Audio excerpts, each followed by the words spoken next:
It seems there's confusion over the term propaganda.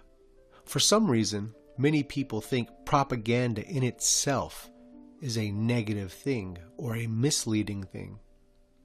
Once again, propaganda, dare I say it, it would drive you crazy again. It's just a tool.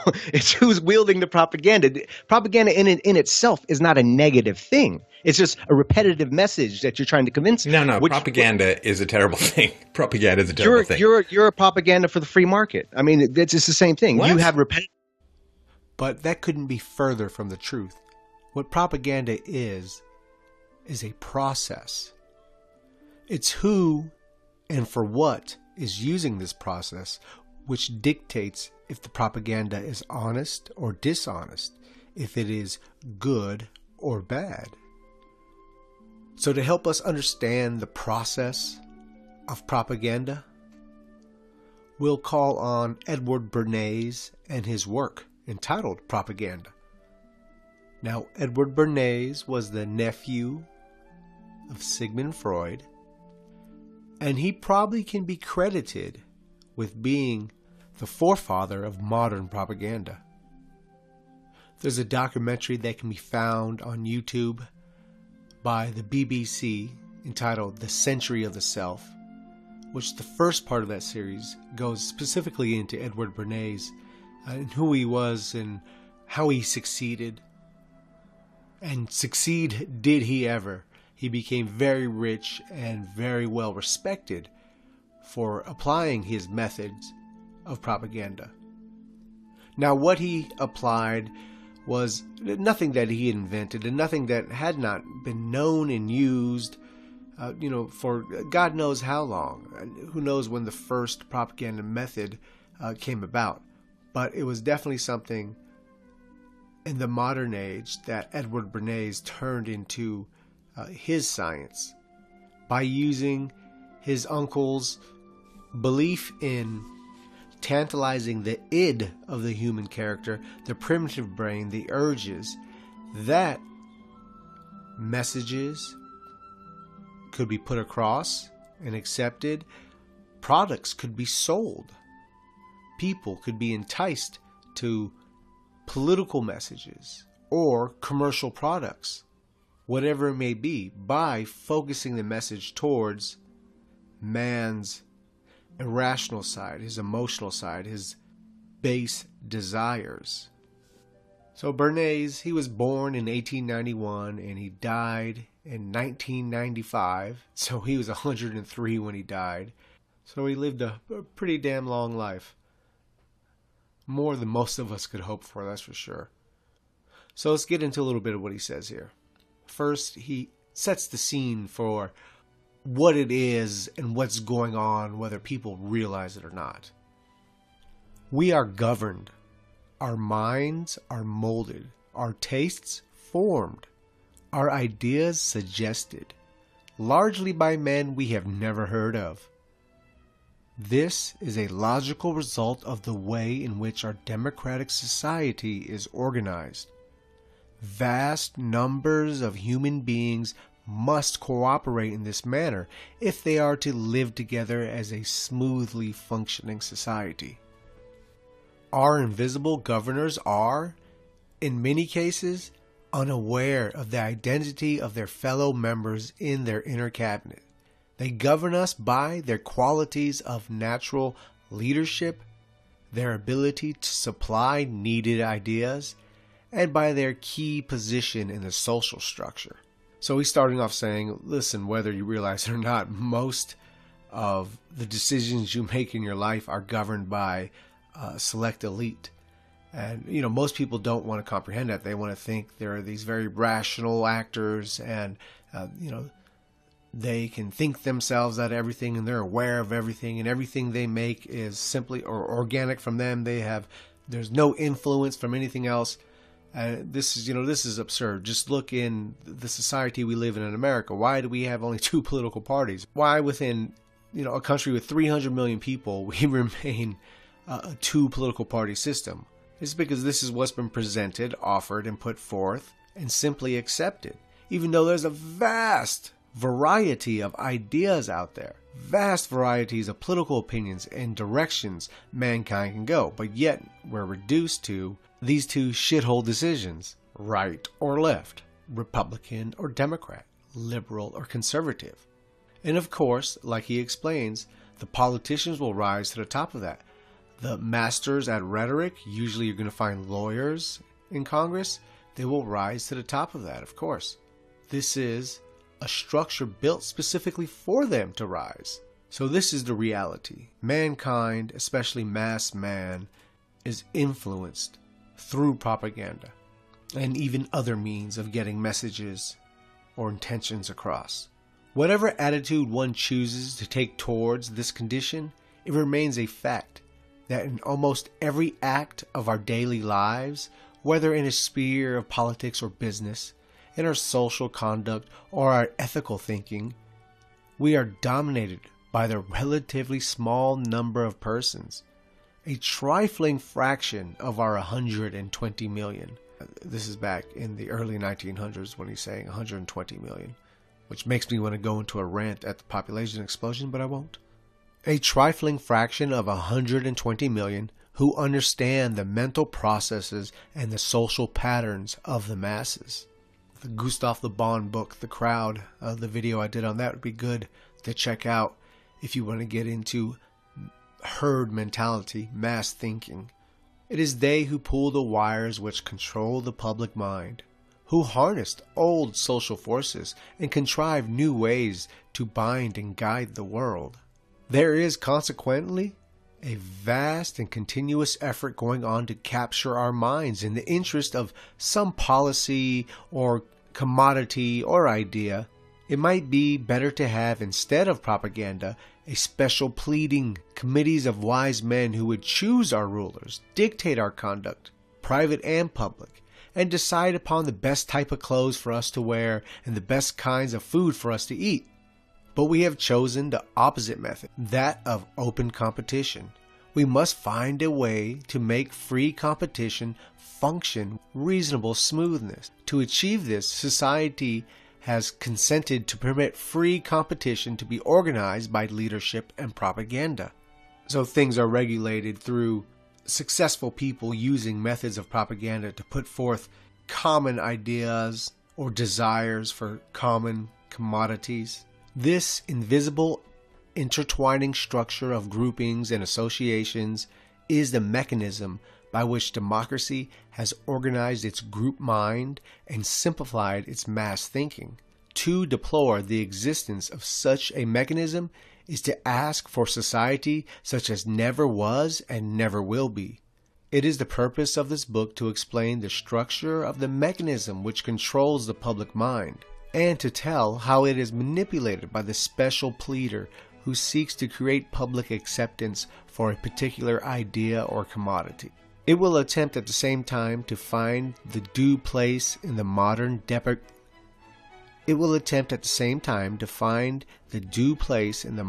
democratic scheme for this new propaganda and to suggest it gradually involving code of ethics and practice.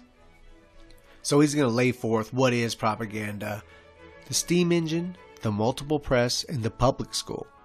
That trio of the Industrial Revolution have taken the power away from the kings and given it to the people. The people actually gain power which the king lost, for economic power tends to draw after it political power. And the history of the Industrial Revolution shows how that power passed from the king and the aristocracy to the bourgeoisie. So the transfer of power from the aristocracy to the bourgeois, and he's attributing that to these mechanisms of the press, the steam engine, and public school. And while there is some truth to that, that is not the full truth. I mean, of course, it's simply not about the press in itself. It's about what the press was preaching. In the public schools, it wasn't simply about public schools. It was about what the public schools were teaching. In the steam engine, it wasn't simply because there was a steam engine, but it was who the steam engine was bringing in. Top that with numerous other factors that went into the downfall of the monarchy throughout Europe, and you have your transfer of power. Universal suffrage and universal schooling reinforced this tendency, and at last even the bourgeoisie stood in fear of the common people, for the masses promised to become king. Today, however, a reaction has set in. The minority has discovered a powerful help in influencing the majorities. So the bourgeois, of course, they had their fright. Communism was rising. They had to figure out ways to keep the masses placated. And, fast forward, here we go, modern day obesity and pornography all around you. Top that with 200 television channels, nice comfy sofa, and Kim Kardashian's ass on your Instagram, and you got yourself a docile mass. But hey, who am I to complain? Free markets, right guys? That's what it's about. It has been found possible so to mold the mind of the masses that they will throw their newly gained strength in a desired direction. In the present structure of society, this practice is inevitable. Whatever of social importance is to be done today, whether in politics, finance, manufacture, agriculture, charity, education, or other fields, must be done with the help of propaganda. Propaganda is the executive arm of the invisible government. I am aware that the word propaganda carries to many minds an unpleasant connotation. Yet whether in any instance propaganda is good or bad depends upon the merit of the cause urged and the correctness of the information published. In itself, the word propaganda has certain technical meanings, which, like most things in this world, are neither good nor bad, but custom makes them so. Alright, now he goes into the history of the word propaganda here, to get a little definition on it. I find the word defined in the Funk Wagnall's dictionary in 4 ways. Number 1, a society of cardinals, the overseers of foreign missions. Also, the College of Propaganda at Rome, founded by Pope Urban VIII in 1627 for the education of missionary priests. Sacred College de Propaganda Fide. Number 2, hence any institution or scheme for propagating a doctrine or system. 3, effort directed systematically towards the gaining of public support for an opinion or a course of action. And number 4, the principles advanced by propaganda. The Scientific American, in a recent issue, pleads for the restoration of the respectable usage of that fine old word propaganda. There is no word in English language, it says, whose meaning has been so sadly distorted as the word propaganda. The change took place mainly during the late war, when the term took on a directly sinister complexion. World War I he's referring to. Or, excuse me, the Scientific American is referring to. Back to Bernays. Judged by this definition, we can see that in its true sense, propaganda is a perfectly legitimate form of human activity. Any society, whether it be social, religious, or political, which is possessed of a certain beliefs and sets out to make them known, either by spoken or written words, is practicing propaganda. Propaganda becomes vicious and reprehensible only when its authors consciously and deliberately disseminate what they know to be lies, or when they aim at effects which they know to be prejudicial to the common good. Propaganda, in its proper meaning, is a perfectly wholesome word of honest parentage and with an honorable history. Now, you tell that to people today, they laugh at you. They think you're crazy. But that is the reality of the matter. The fact that it should today be carrying a sinister meaning merely shows how much of the child remains in the average adult. A group of citizens writes and talks in favor of a certain course of action in some debatable question, believing that it is promoting the best interest of the community. Propaganda? Not a bit of it. Just a plain, forceful statement of truth. But let another group of citizens expressing opposing views, and they are promptly labeled with the sinister name of propaganda.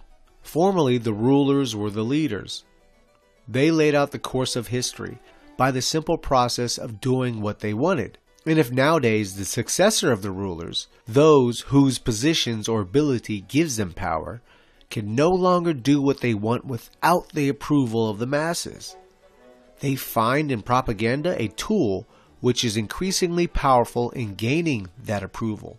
And this is why I personally believe that the media, the education system are more powerful weapons than the military and the police in the hands of the elite today, because this is their means of controlling people. They can't completely do it through force. There has to be persuasion. Therefore, propaganda is here to stay. It was, of course, the astounding success of propaganda during the war that opened the eyes of the intelligent few in all departments of life to the possibilities of regimenting the public mind. As a matter of fact, the practice of propaganda since the war has assumed very different forms from those prevalent 20 years ago. This new technique may fairly be called the new propaganda.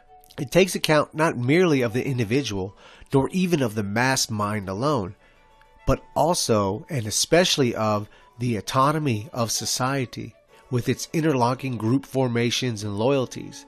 It sees the individual not only as a cell in a social organism, but as a cell organized into a social unit. Touch a nerve at a sensitive spot and you get an automatic response from certain specific members of that organism. Business offers graphic examples of the effect that may be produced upon the public by interested groups, such as textile manufacturers losing their markets. Now he's going to go into this specific example, how textile manufacturers touch that sensitive spot to get a reaction. They tied into the base desires of people wanting to be with the in crowd and all of this into purchasing a product that just years before was viewed as outdated and worthless. Well, he'll go into it here. The problem arose not long ago when velvet manufacturers were facing ruin because their product had been long out of fashion. Analysis showed that it was impossible to revive the velvet fashion within America. It was determined to substitute purpose for chance and to utilize the regular sources for fashion distribution and to influence the public from these sources. A velvet fashion service openly supported by manufacturers was organized. Its first function was to establish contact with the Lyon manufacturers and the Paris courtiers to discover what they were doing, to encourage them to act on behalf of velvet, and to help in the proper exploitation of their wares. An intelligent partisan was enlisted in the work. He visited Lanvin and Worth, Agnes and Patau, and others, and induced them to use velvet in their gowns and hats. It was he who arranged for the distinguished countess, this or that duchess, to wear the hat or gown. And as for the presentation of the idea to the public, the American buyer or the American woman of fashion was simply shown the velvet creations in the atelier of the dressmaker or the milliner. She bought the velvet because she liked it and because it was in fashion. The editors of the American magazines and fashion reporters of the American newspapers likewise subjected to the actual, although created, circumstance, reflected it in their news, which in turn subjected the buyer and the consumer here to the same influences. The result was that what was at first a trickle of velvet became a flood. A demand was slowly but deliberately created in Paris and America. So it's just showing you the fickleness of people and how advertisement creates demand. So velvet goes out of style. The velvet companies, the velvet manufacturers start thinking, hey, how can we get velvet back in style? Where they go, they obviously go grease the palms of some designers in France and of some duchesses. Just like today, they pay stars to wear certain shirts or drink certain products on camera. It's the same thing. Well, this was essentially in its infant stages. But then they create demands. They create a buzz over it again. And the fashion writers, they see the Duchess in it. They have to comment on it and how nice it is. And they see it on the runway now. And they have to comment on it and promote it. And now the buyer are buying what just a few years ago they said, oh, this is out of style. I have no desire of velvet. Now they're restocking their closet with velvet. So, yeah. Advertisement creates demand. This cannot be glossed over, and it often is by these free market advocates. There's nothing free about the market. Small groups of persons can and do make the rest of us think what they please about any given subject. But there are usually proponents and opponents of every propaganda, both of whom are equally eager to convince the majority. There are invisible rulers who control the destinies of millions. It is not generally realized to what extent the words and actions of our most influential public men are dictated by shrewd persons operating behind the scenes. Nor, what is still more important, to the extent to which our thoughts and habits are modified by authorities. In some departments of our daily life, in which we imagine ourselves free agents, we are ruled by dictators exercising great power. And of course, people try to dismiss what Bernays is saying here because they like to hold on to this myth of themselves.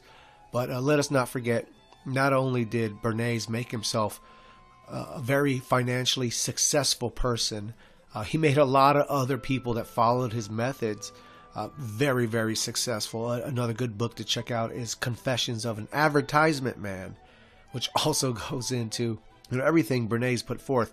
And all advertisements companies use his methods and make billions.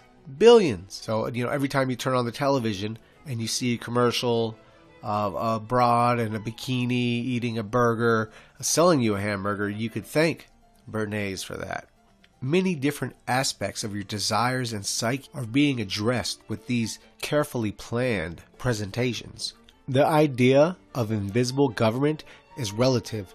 There may be a handful of men who control the educational methods of the great majority of our schools. Yet, from another standpoint, every parent is a group leader within the authority over his or her children.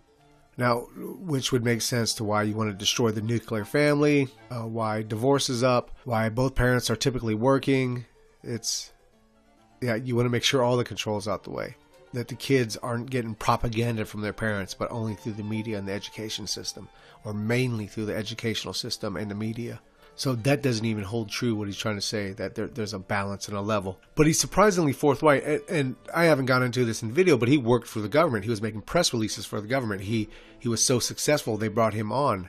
So he knows both aspects, the consumer, commercial business, and the political business of getting votes and what's going on. And he's flat out telling you, yes, it's run by a small select few people. And even goes into saying in the book that oftentimes the puppet speaking has a hand up his ass.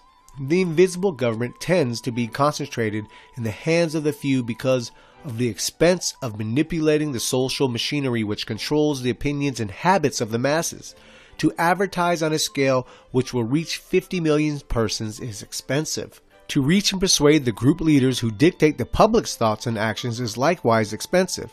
For this reason, there is an increasing tendency to concentrate the functions of propaganda in the hands of the propaganda specialist.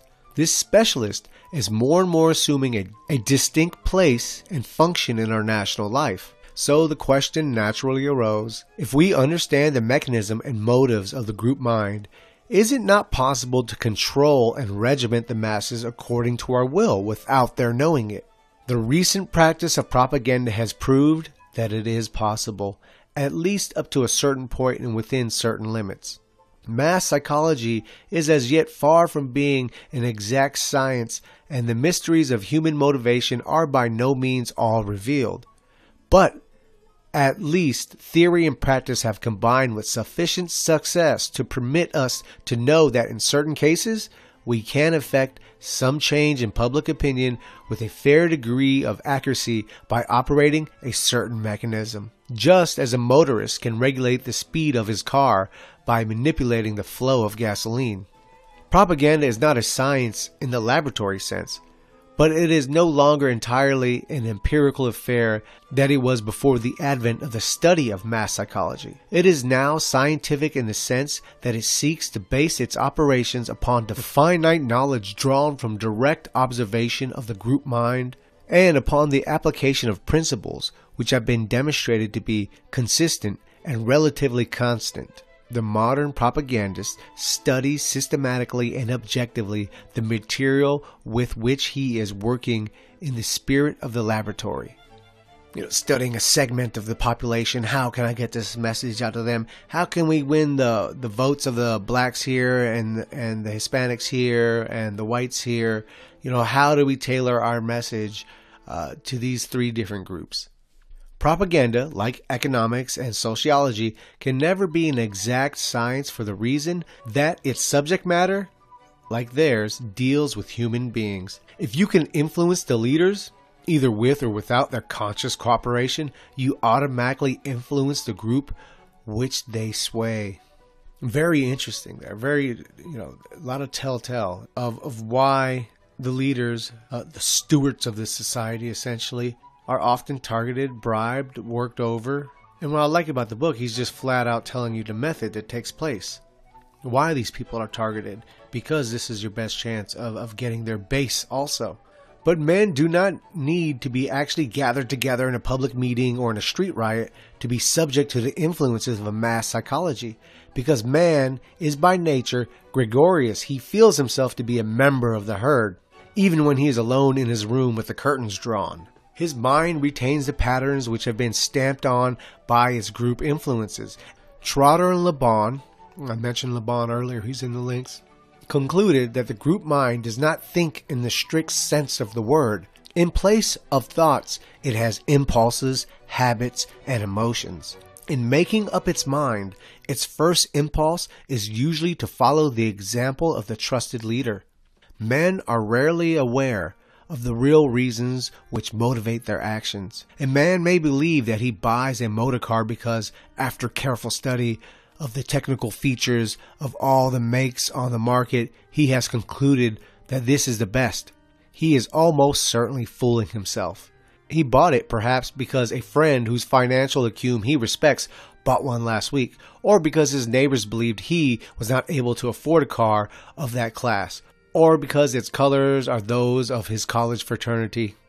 It is chiefly the psychologists of the school of Freud who have pointed out that many of man's thoughts and actions are compensatory substitutes for desires which he has been obligated to suppress. A thing may be a desire not for its intrinsic worth or usefulness, but because he has unconsciously come to see in a symbol of something else, the desire for which he is ashamed to admit to himself. A man buying a car may think he wants it for the purpose of locomotion, whereas the fact may be that he would really prefer not to be burdened with it and would rather walk for the sake of his health. He may really want it because it is a symbol of social position, an evidence of his success in business, or a means of pleasing his wife. This general principle that men are very largely actuated by motives which they conceal from themselves is as true of mass as of individual psychology. It is evident that the successful propagandist must understand the true motives and not be content to accept the reasons which men give for what they do. It is not sufficient to understand only the mechanical structure of society, the groupings and the cleavages and the loyalties. An engineer may know all about the cylinders and the pistons of a locomotive, but unless he knows how steam behaves under pressure, he cannot make his engine run. Human desires are the steam which makes the social machine work. Only by understanding them can the propagandist control the vast, loose-jointed mechanism which is the modern society. Under the old salesmanship of the manufacturer, and now he's saying how this show you exactly how desire has been created now. Under the old salesmanship, the manufacturer said to the prospective purchaser, "Please buy the piano." The new salesmanship has reversed the process and caused the prospective purchaser to say to the manufacturer, "Please sell me the piano," creating that desire. The tendency of big business is to get bigger. No shit. Did it take Edward Bernays to tell this to these people? Through mergers and monopolies, because I believe even in the book, I wish I had it in front of me now, but The Autonomy of the State by Rothbard, one of his attacks against collectivism was the state always has a desire to get bigger. Yeah, what frickin' doesn't? Business, an individual, a state. The tendency of big business is to get bigger. Through mergers and monopolies, it is consistently increasing the numbers of persons with whom it is in direct contact. All this has infested and multiplied the public relationships of business. Yeah, so of course, that's always, these free market advocates always, they try to paint this, oh, it's just a bunch of small businesses voluntarily exchanging with each other without the government interference. No, it's multi-millionaire and billionaire conglomerates just hoarding everything as much as they can because they have the means to do so. And then the only time you're able to even slow that down is not because of the free market, it's because regulation starts getting put on them and start breaking up monopolies through the state. So, yeah, the tendency of big businesses is to get bigger. Of course. But why this is lost upon many people, I have no idea. No serious sociologist any longer believes that the voice of the people expresses any divine or specially wise and lofty idea. The voice of the people express the mind of the people, and that mind is made up for it by the group of leaders in whom it believes, and by those persons who understand the manipulation of public opinion. Yes, exactly. Exactly. And I think we've gotten the point by now, so we'll finish up with, it is composed, and lastly we'll finish up with Bernays saying, it is composed of inherited prejudice, symbols, and cliches of verbal formulas supplied to them by the leaders. Fortunately, the sincere and gifted politician is able, by the instrument of propaganda, to mold and form the will of the people. So yes, people are influenced by their surroundings or settings, by their leaders. And fortunately, he's saying that even when if you have a good leader around, that they can also, it's not all bad. It's not all just these, even though it largely is today, you have these swarmy lawyers just, being snake oil salesmen wherever they go, and people still eating it up. But there's more and more discontent. More and more people are getting fed up with the whole system. So that's all a good thing. But yes, that is it. Edward Bernays' Propaganda, a worthwhile read. He goes into a lot more processes to specific propaganda, whether it's political or commercial. But I didn't think that was necessary for this video. I just wanted to go into the main theme of propaganda, what it was, how it's used, and let it come from the words of the most successful person and the biggest influence on modern propaganda, being Edward Bernays. Other suggested readings would be Confessions of an Advertisement Man by David Ogilvy and Propaganda by Jacques Ellul.